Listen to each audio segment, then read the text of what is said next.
Hello my dear student, कैसे हैं आप सभी लोग? खुश हैं, जोश में हैं? देखिए, अगर नौकरी पानी है तो सबसे पहले बेटा जोश में होना होगा, क्योंकि सरकारी नौकरी भी इतनी आसान नहीं है ना। मंजिल उन्हीं को मिलती है जिनके अंदर पागलपन होता है। ठीक है दोस्तों, तो पागलपन लाइए। अब कुछ मित्र सोच रहे होंगे पागल बन जाए क्या सर जी? अरे पागल बनने का मतलब अपने लक्ष्य के प्रति पागल बनिए। ठीक है मित्रों, हमेशा पॉजिटिव एनर्जी में रहिए और अपने लक्ष्य के बारे में सोचिए। ठीक है मित्रों, तो आइए आज आपके सामने मैं अपना दूसरा जो वीडियो लाया हूं वो है शब्द भेद। आज हम लोग शब्द भेद के बारे में जानेंगे। इससे पहले जो वीडियो आया था वो वर्ण पे आधारित था, जिसको आप लोगों ने बहुत सारा प्यार दिया, आपने इसको बहुत सराहा। और जानते, जब आप वीडियो को सराहते हैं तो हमारी भी जो पॉजिटिव एनर्जी बढ़ जाती है और अच्छा करने को जी चाहता है। ठीक है दोस्तों, तो आज हम लोग बात करेंगे शब्द भेद की। जैसा कि आप सभी लोग जानते हैं कि हिंदी से संबंधित परीक्षाओं में वर्ण के बाद शब्द का ही नंबर आता है और शब्द पर आधारित परीक्षाओं में प्रश्न पूछे जाते हैं। तो आज हम लोग एक छोटी सी प्रक्रिया के अंतर्गत शब्द को समझेंगे। बिना पेन बिना कॉपी के हिंदी को रट डालेंगे।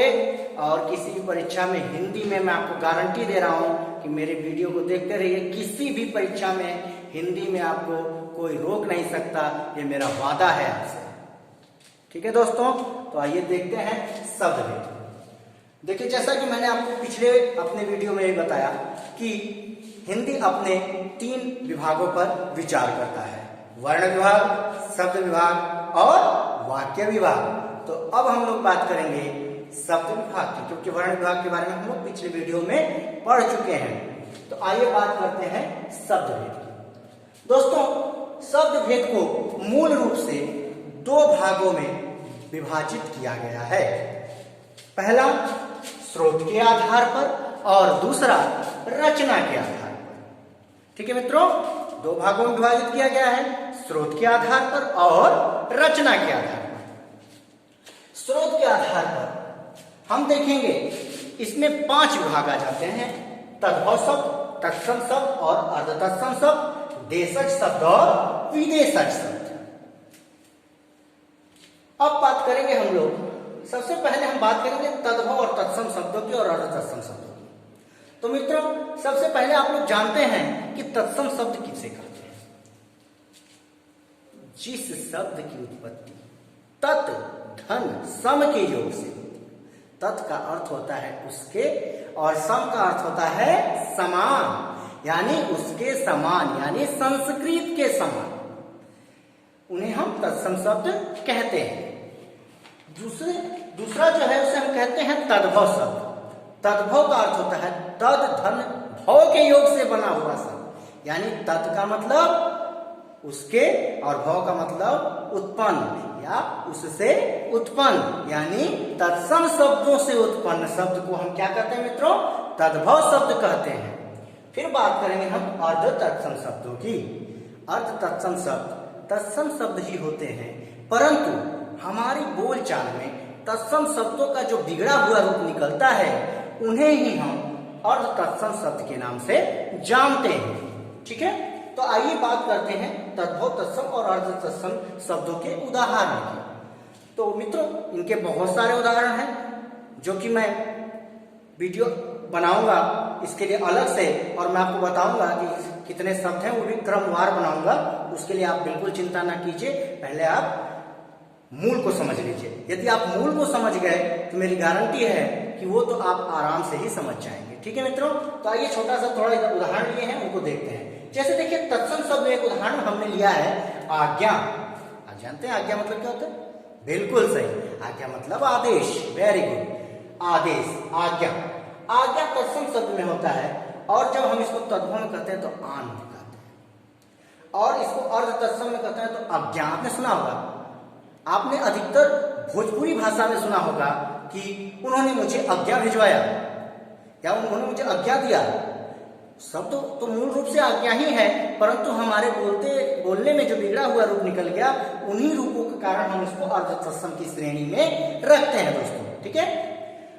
दूसरा है वत्स। वत्स मीन्स बेटा, बच्चा, और वत्स, और अगर मैं तद्भव में उसको कहूं तो बच्चा, और वही अगर मैं तत्सम शब्द को अगर बिगड़े हुए रूप में कहूं तो बच्च। ये अर्ध तत्सम शब्द हो गए। जैसे कार्य, और तद्भव शब्द में काज, और अर्ध तत्सम शब्द में कारज होते हैं। ऐसे बहुत सारे उदाहरण हैं जो कि आपको एक वीडियो बना के मैं दूंगा। फिलहाल आप इतना जानिए कि तद्भव शब्द क्या होते हैं, तत्सम शब्द क्या होते हैं, और अर्ध तत्सम शब्द क्या होते हैं, और उनको कैसे पहचान सकते हैं। ठीक है मित्रों। उसके बाद बात करेंगे हम देशज और विदेशज शब्दों की।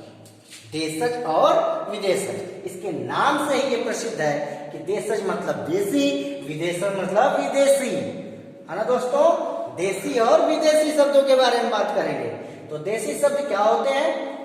वे शब्द जिसकी उत्पत्ति देश जमा ज के योग से हुई है, यानी देश में पैदा हुआ शब्द को हम देशज शब्द कहते हैं, या खांटी कह सकते हैं। क्या कह सकते हैं मित्रों? खांटी। वेरी गुड, खांटी। जैसे लोटा, आप हमेशा अपने घरों में इस्तेमाल करते हैं ये सब, लोटा। बहुत सारे लोगों को शायद ये ना पता हो कि लोटा हमारा देशज शब्द है। खिड़की, डिबिया, या फिर खिचड़ी, या फिर पगड़ी, है ना दोस्तों। ये कौन से शब्द कहलाते हैं? देशज शब्द कहलाते हैं, यानी देश के जो खाटी शब्द हैं, जो कह सकते हैं कि एकदम देश में उत्पन्न हुए हैं, उन्हें ही हम देशज शब्द कहते हैं। उसके बाद बात करेंगे मित्रों विदेशज शब्द की।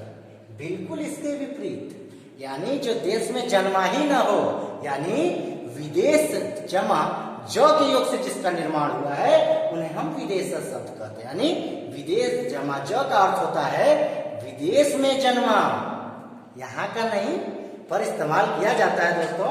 ठीक है। क्योंकि बहुत सारे ऐसे विदेशज शब्द हैं जो हमारे दैनिक जीवन में सबसे ज्यादा इस्तेमाल होते हैं।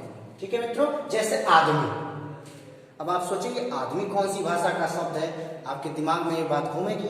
अगर मैं आपसे पूछूं कि आदमी किस भाषा का शब्द है, तो आप सोचने पे मजबूर हो जाएंगे। क्यों? क्योंकि आपने अभी तक देखा नहीं। लेकिन अब आप ऐसा नहीं करेंगे। आदमी अरबी भाषा का शब्द है, और अरबी भाषा मुगल शासन के प्रभाव से हमारे देश में आया।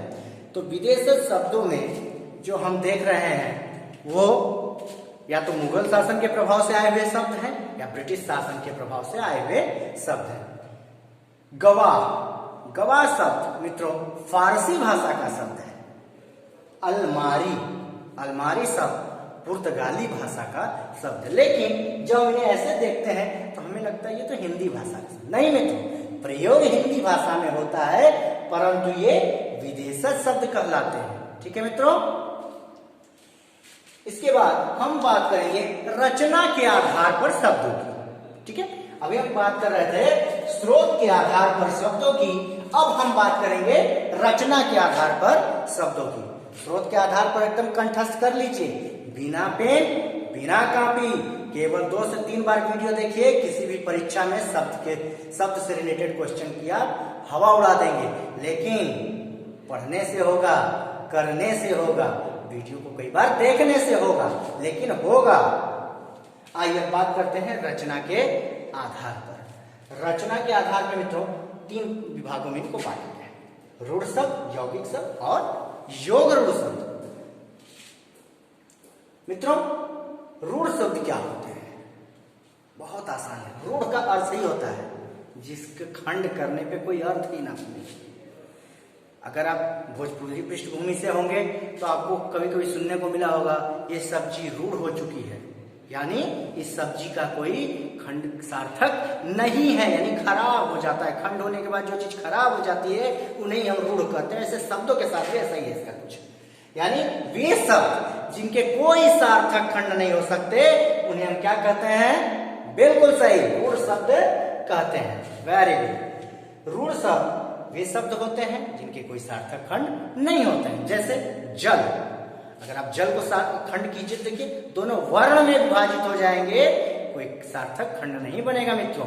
जैसे ज जमा ल, ज जमा ल, यानी दोनों वर्ण हैं, कहीं शब्द नहीं बन रहे। नल, कल इत्यादि। ठीक है मित्रों। तो उसके बाद बात करेंगे यौगिक शब्दों की। यौगिक यानी इसके नाम से ही बात समझ में आ जा रही है कि कहीं न कहीं सार्थक खंडों की बात करानी, कई चीज मिलाई गई है जो कि सार्थक है। यानी कह सकते हैं कि वे शब्द जिनके सार्थक खंड हो सकते हैं उन्हें हम यौगिक शब्दों की श्रेणी में रखते हैं। जैसे पाठशाला, पाठशाला, ध्यान दीजिएगा, पाठशाला यानी पाठ और शाला यानी पढ़ने का स्थान, यानी दोनों सार्थक खंड है, इसलिए कौन सी श्रेणी में आएगा मित्रों? यौगिक शब्द की श्रेणी में आएगा। परीक्षा में रूढ़ यौगिक शब्दों को बहुत आसानी से आप याद रख सकते हैं और योग रूढ़ शब्दों को भी बहुत आसानी से याद रख सकते हैं। मैं भी बता दूंगा कैसे।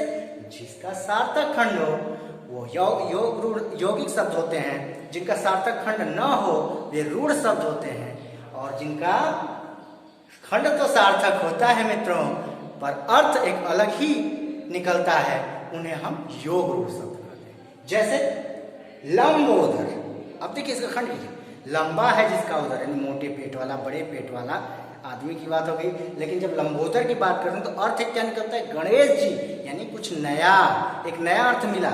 यानी योग रूढ़ शब्द वे शब्द होते हैं जिनके खंड तो सार्थक होते हैं परंतु अर्थ एक नया निकलता है, उन शब्दों को हम योग रूढ़ शब्द कहते हैं। या कह सकते हैं नए अर्थ वाले शब्द को हम योग रूढ़ कह सकते हैं। कहीं कहीं ये यौगिक भी है और रूढ़ भी है। ठीक है, तो इन तीनों के बारे में आप एकदम निश्चिंत हो जाइएगा क्योंकि ये आपके दिमाग में घुस चुका है। हालांकि मैं इसका भी सारा आपको क्रमवार शब्द दे दूंगा बहुत सारा, लेकिन फिलहाल इसको पहचानने का सबसे आसान और सबसे सुरक्षित तरीका यही है कि रूढ़ शब्द कैसे पहचानेंगे। खंड करके देख लेंगे, अगर सार्थक हुआ तो वो रूढ़ शब्द नहीं हुआ, सार्थक नहीं हुआ। अगर सार्थक नहीं है तो रूढ़ शब्द, अगर सार्थक है तो रूढ़ शब्द नहीं है। यौगिक को कैसे पहचानेंगे? उस शब्द के खंड कर लेंगे यानी विभाजित कर लेंगे और देखेंगे दोनों खंड अगर सार्थक हैं या जितने भी खंड बनते हैं अगर सार्थक हैं तो यौगिक शब्द है, और योग रूढ़ शब्द वे शब्द होते हैं खंड तो सार्थक हो सकते हैं परंतु अर्थ नया प्राप्त होता है, उन शब्दों को हम योग रूढ़ शब्द कहते हैं मित्रों।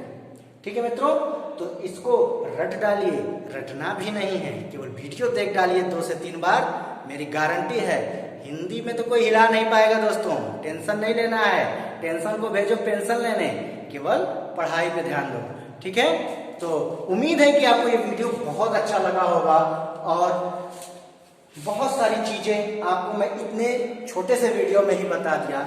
मैंने कोशिश की कि एक छोटे से वीडियो में आपको ज्यादा से ज्यादा दे सकूं। ठीक है मित्रों, वीडियो को सब्सक्राइब जरूर कीजिएगा, लाइक जरूर कीजिएगा और बेल आइकन जरूर दबाइएगा।